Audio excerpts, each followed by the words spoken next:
What's going on, everybody? Welcome back to another Granularity.ai tutorials. Today, we are going to talk about making our own Perplexity.ai. Now, if you're not familiar with Perplexity, it is basically a rival to Google, eliminating the basically multiple links that you might get in search. Instead, you ask Perplexity a question and it's able to bring about different results, summarize those results, and then offer you different links and maybe suggestions on next questions to ask. So as you can see, there's some examples here. Let's do OpenAI Sora finally released. So it shows you where the sources came from for its answer, gives a summary of the answer, as well as asks or related follow-up questions. So for example, like you see here, OpenAI has officially relaunched Sora, its anticipated text to video AI generator, on December 9th, 2024. This tool allows users to create videos based on text prompts, transforming written descriptions into dynamic visual content. Now, Sora has been released, but unfortunately, the API is not ready yet. But that's okay.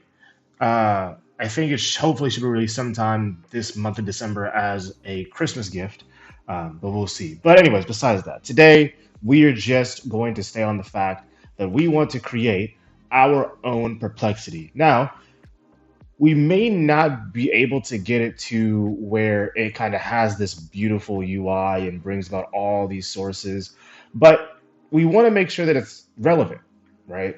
That's kind of the only thing we care about. We want to make sure it's relevant. We want to make sure it brings back relevant information, so that we can use it in our own applications. Anyways,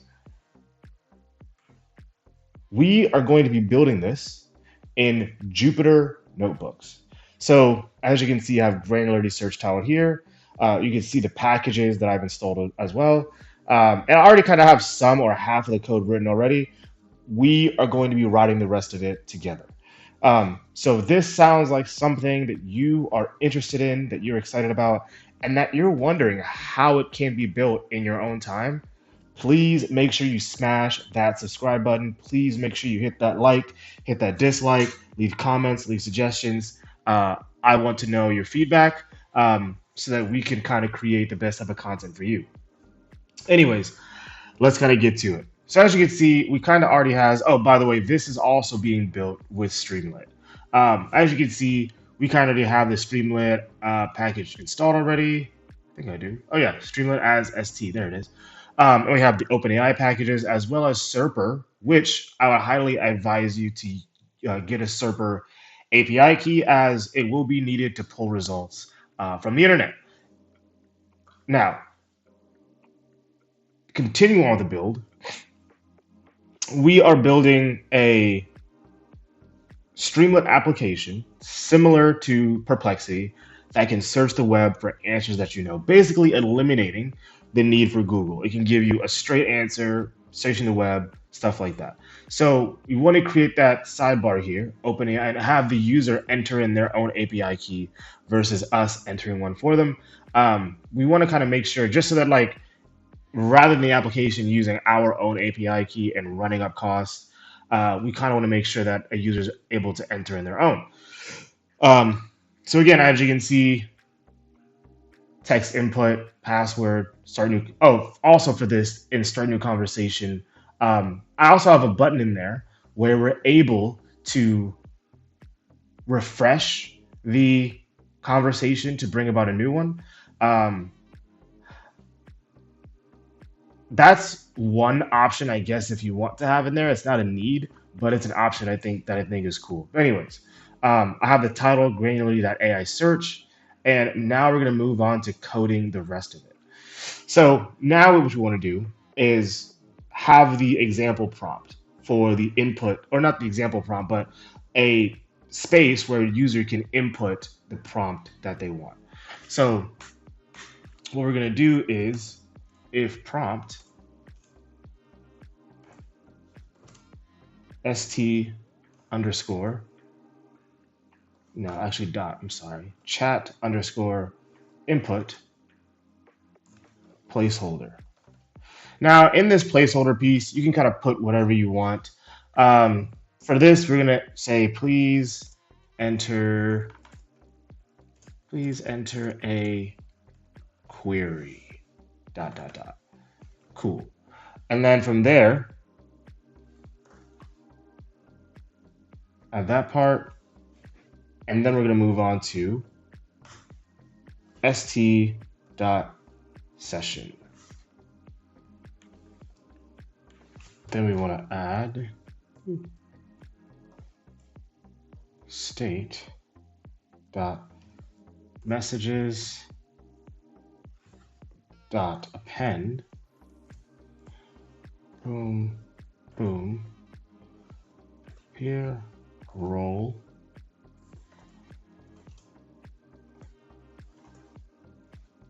user, content, there you go, content, prompt.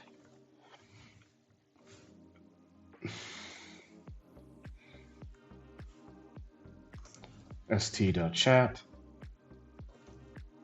message, user, dot write, prompt.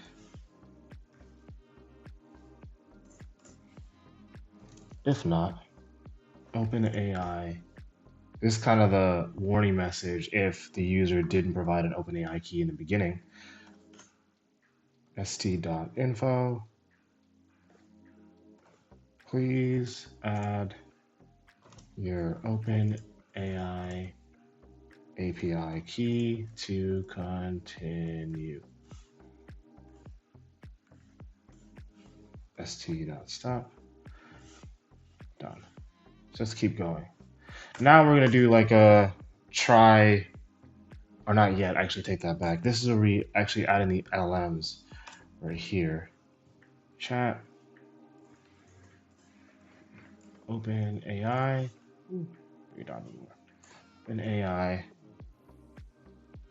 model name. We're gonna use GPT-4o for this. GPT underscore 4o. I'm gonna use the mini version. And then that OpenAI key that a user entered in the beginning is to initialize this model.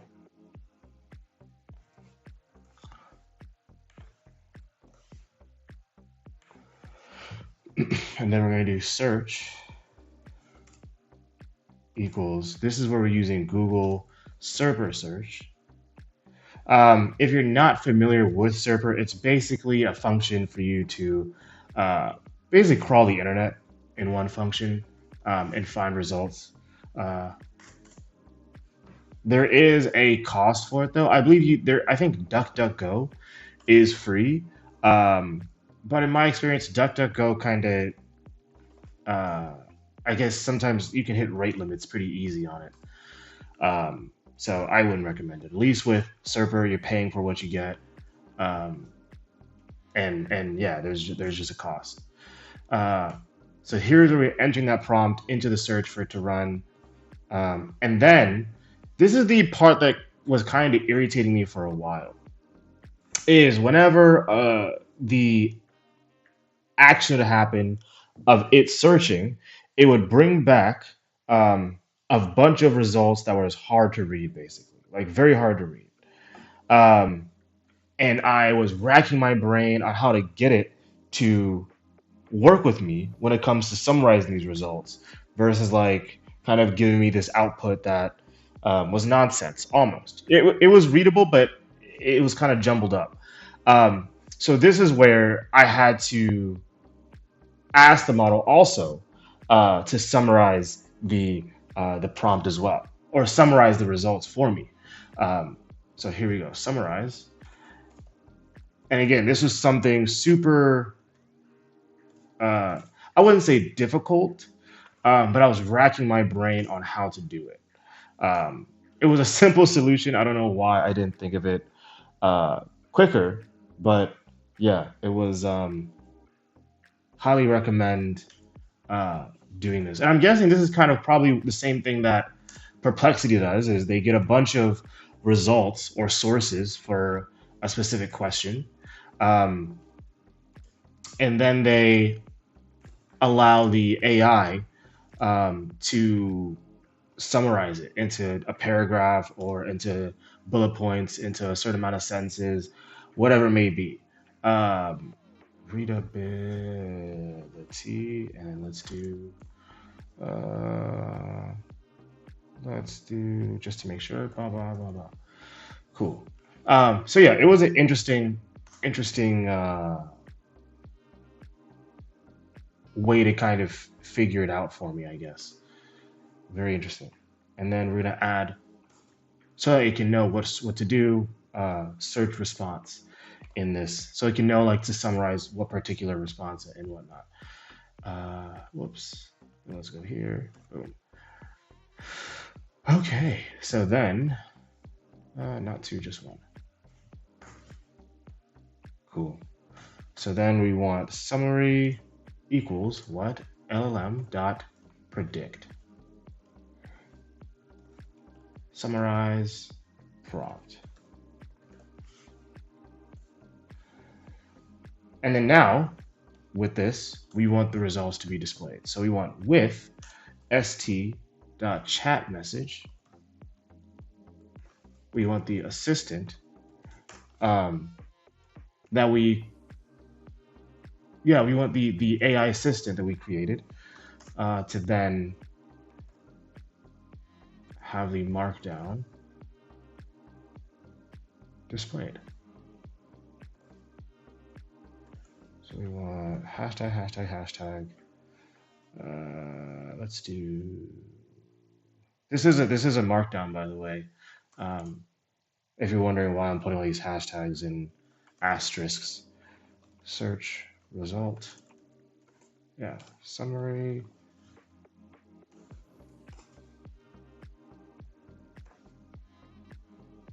Boom, boom, boom.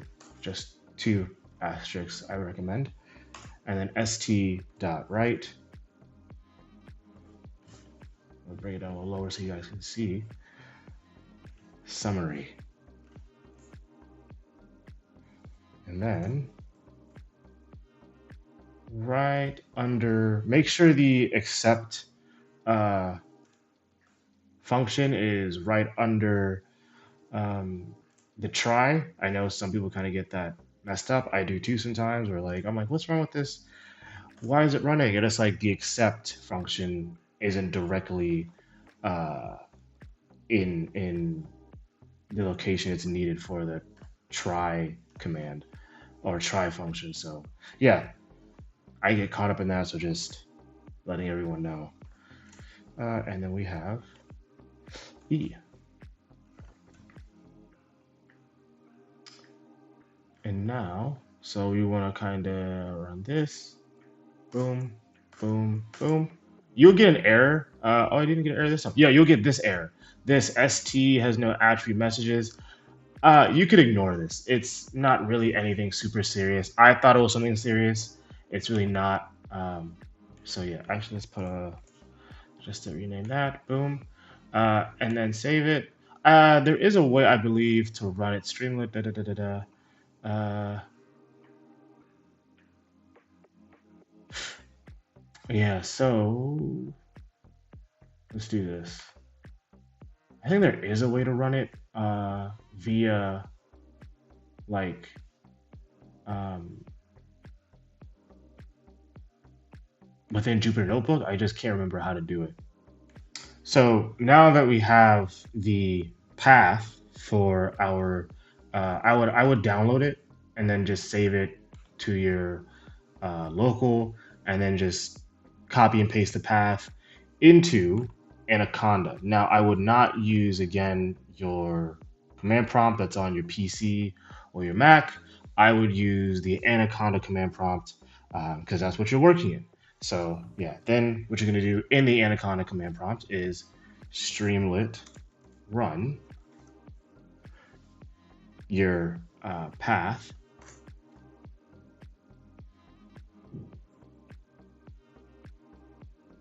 Name OS is not defined. Oh, it looks like it wants us to define. So yeah, I had gotten this OS is not defined basically. I had to kind of rerun the code to get it to work. So it should work now, but let's try it again. Let's see. So you kind of want to make sure you also take down this command prompt. And then let's go get the path again real quick. Again, go to Anaconda. Bring about the new command prompt. And let's launch it real quick.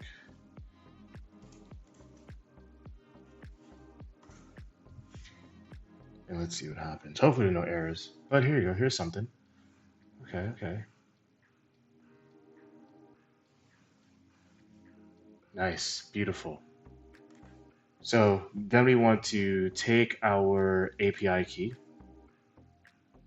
throw it into here. Make sure you press enter to apply. Boom. So we have the API key. We exited that. Now let's make sure that I can at least bring about current information. So first, let's just test it out by asking, what is today's date? Now, depending on where you live, this can be different. Yes, I know. I live on the east coast of the US, so yeah. And let's see if it responds back. Model does not exist. Oh, that's why. Okay, so let's go back and fix this real quick. Looks like I kind of did a bit of a underscore versus a hyphen. So let's fix that, and then let's rerun it real quick. Save it. Download it. And then make sure you go into your local downloads, copy the path, place it within the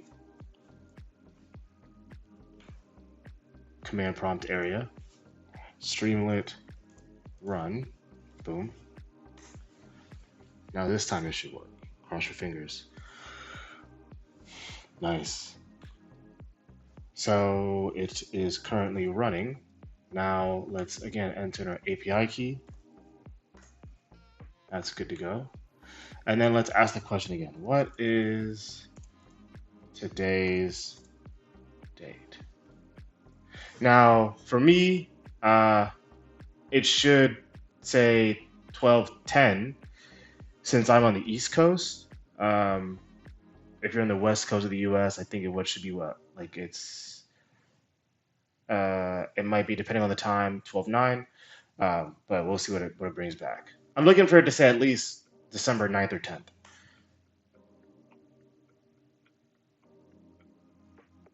Okay, boom. On December 10th, various events and topics were highlighted across different platforms. Da, da, da, da, da. So it gave us the date with a bit more of a summary. Overall, the day was marked by significant news that reflects the dynamic changes occurring worldwide. So let's still test it out to see how accurate it really is. Who is the next U.S. president? Now, I'm not getting political, I swear. Just a question. On November 5th, for President Trump. Da, da, da, da. Now, the reason why this is important, right, is because usually with things like ChatGPT or Google Gemini, maybe not Google Gemini, I'm not sure. ChatGPT, maybe Claude, they have a corpus of data that's in the background behind them that they basically power off of, like a bunch of literature that is pumped into them. And sometimes they only have a knowledge base up to, I think, GPT-4 or 4.0 might have a knowledge base up to October 2023, I think. Um, Whereas if you build a application like this, it has knowledge currently.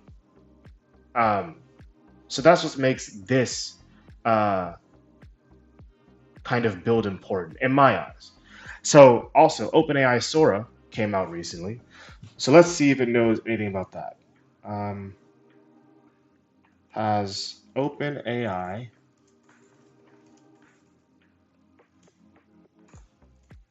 released Sora. Now, what should happen is that it should bring about the current news and event when it comes to Sora for OpenAI.